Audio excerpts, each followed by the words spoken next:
Amid the global health and climate challenges we all face today, the Center for Indigenous Knowledge and Organizational Development is working with elders in local communities to deepen and expand intergenerational learning about traditional practices while aiming for a better understanding of African spirituality in food, farming and culture. Today, the center, with support from partners, is holding a competition for schools in the Forikrum enclave through its Sankofa Tete Amamreno project to revive our culture for indigenous development. Bernard Guri is the founder and executive director of CIKOD. The whole purpose is that we have these kids in the schools, and in those schools they give them all the education they need. Our curricula and everything are based on the Western concepts.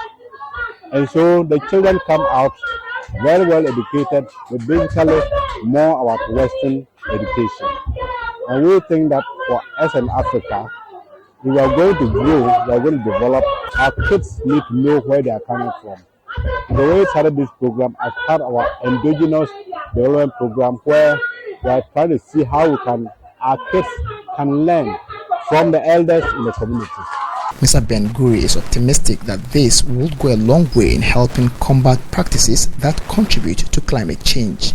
Our particular focus as a CIKOD, we are very strongly advocating against climate change. And so through this intergenerational learning, we are teaching the children how to understand what is happening in the communities through our different educational methods, like our culture, our dancing. And we hope that with that one, they're going to learn more about how to deal with the issue of climate change.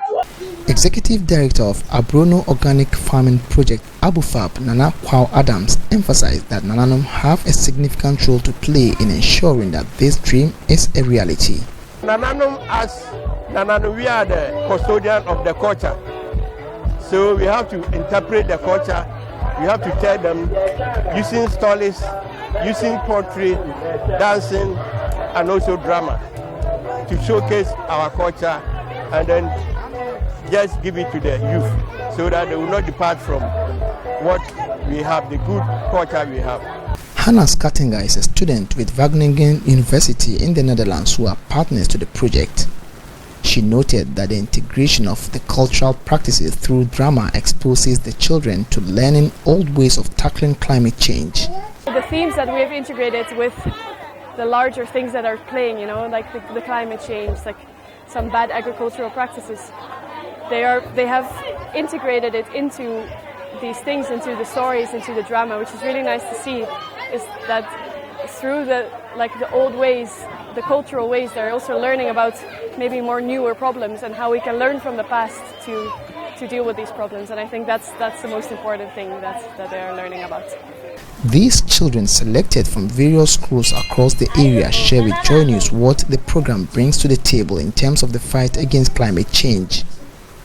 Timberley Gifty has a piece of advice for the younger generation.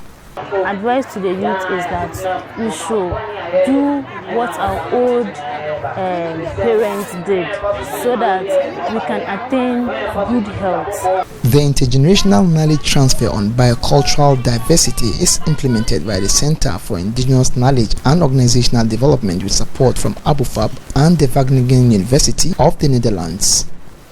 Anna Sabit, Joy News, Forikrum.